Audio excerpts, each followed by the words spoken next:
Hey there, this is Matt once again. Welcome back to another review in the 80s Horror-thon, and this time I'm talking about the underrated film, in my opinion, Fade to Black. Now, this is more than likely a film you and many people have not heard of. It stars an actor named Dennis Christopher, who had done a film called Breaking Away, which I have not seen, but I do remember him from the 1990 miniseries Stephen King's It. And he's been in other films too, but he's the star of this. And what makes the film interesting and intriguing, it's kind of a slasher film, but not really. Kind of a little bit of a character piece. The story is Dennis Christopher plays somewhat nerdy's not the right word, but he's a guy who's a movie buff of older films. He loves James Cagney and White Heat and watches movies on a projector. One time he goes to the theater and watches Night of the Living Dead. He's a big movie buff. He knows anything and everything about movies. And about Marilyn Monroe and, like I said, James Cagney and all these other films back in the day. And his life, he gets picked on by people at work. One of them is actually a very young Mickey Rourke, who has a small supporting role in this. He has a bitchy aunt who's in a wheelchair. He works at a film distribution house. He has a dickhead of a boss. And he's a bit of a delusional guy as well. He's a guy who really does live for the movies. Other people in the cast, Tim Thomerson from Trancers and Dolman. He's in this film as a criminal psychologist. Granted, watching the film, his character is ultimately pointless, sad to say. But I mean, it's cool to see Tim Thomerson in there. I'm a big fan of Tim Thomerson. I love the Trancer films, mainly the first three. Love Dollman. He was in Uncommon Valor, which is a very underrated flick. So like I said, even though his character ultimately is useless, cool to see him in there. And his life is kind of dwindling down. He meets this lady who looks very much like Marilyn Monroe, and he even visualizes her as Marilyn Monroe.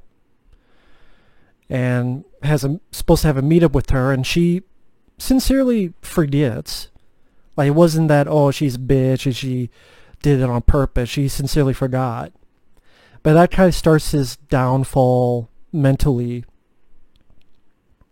where he's, mad and upset that he got stood up, or so he thinks. He comes home, he watches film projector, and his bitchy aunt fucks it up and fucks up the film. As aunt keeps nagging him, and ultimately he pushes her down the stairs. And from then on, he's really far gone. And throughout the film, he pictures himself as characters from movies. And that's what I mean. This is a very interesting idea that I'm not saying there should be a remake, but I would not be surprised if one day this did get a remake and the person pretended to be Jason and Freddy. And just like your picture, like this guy, at one point, he paints himself to look like Dracula, Bela Lugosi's Dracula. And he stalks a hooker who cursed him out earlier, and she trips and impales her neck, and pretending to be Dracula, drinks the blood from her neck. There's another moment where he pretends to be Hopalong Cassidy and has a quick draw with Mickey Rourke. And Mickey Rourke has a gun that's empty, and he shoots Mickey Rourke. There's a scene in the film where he dresses up as the Mummy from the 30s, the Boris Karloff film, and makes his boss have a heart attack.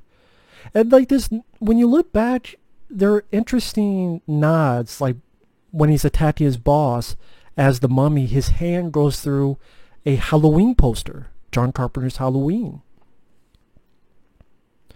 There's even a Psycho reference where when he's dressed up as Dracula, and the woman who he thinks of as Marilyn Monroe, she's taking a shower, and he's not trying to stab her. He has like a pen, And then he runs off when she screams, I just wanted your autograph, because again, he's delusional. And there's definitely a reference of Psycho even to the music. There's this producer that stole his idea for a movie, and it pretends to be James Cagney, and he has a Tommy gun. Granted, I don't know where the hell he got a Tommy gun, but he shoots the producer. So that's what I mean.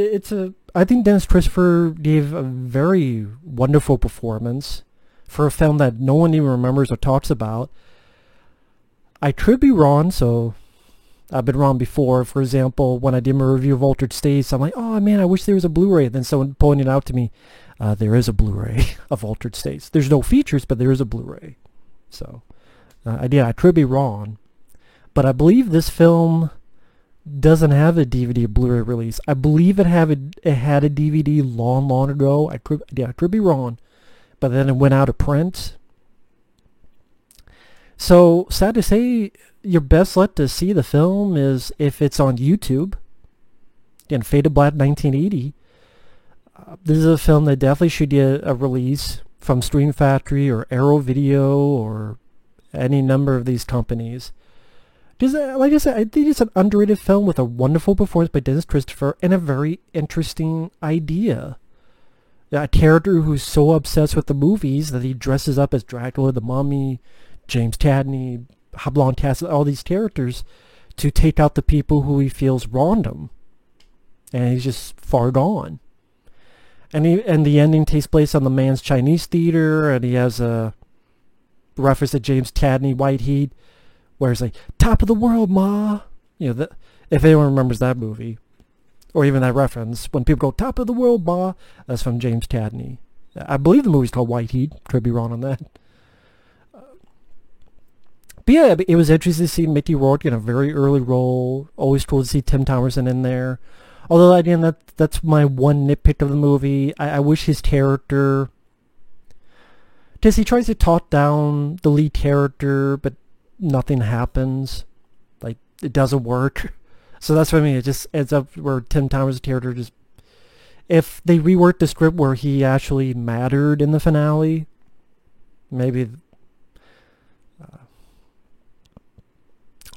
probably all that happens like Tim Thomerson gets shot in the leg, and he tries to talk him down, doesn't work. But maybe if he reworked it where his character was more useful. But other than that, this isn't, like I say, it's labeled as a slasher film, but that's kind of the wrong way to look at it. It's more of a character-driven horror film. And I would say, if anything I said, you look up the plot synopsis, you look up the trailer, if any of that interests you, is well worth a look. It's definitely worth at least one watch. I'm a fan of it. I think it deserves a bit more notice. I think it's sad that films like Final Exam, or I think my friend Michael CP told me that piece of crap film Beyond Evil's getting a Blu-ray. I'm like, why? But this film doesn't get a Blu-ray. I can only assume it's a rights issue. That's just, it's not a bad film at all, in my opinion. But yeah, those are my thoughts on Fade to Black. Very underrated film that deserves a lot more recognition than it's gotten. But either way, thanks for watching, take care, and stay tuned for another 80s horror film review. Later.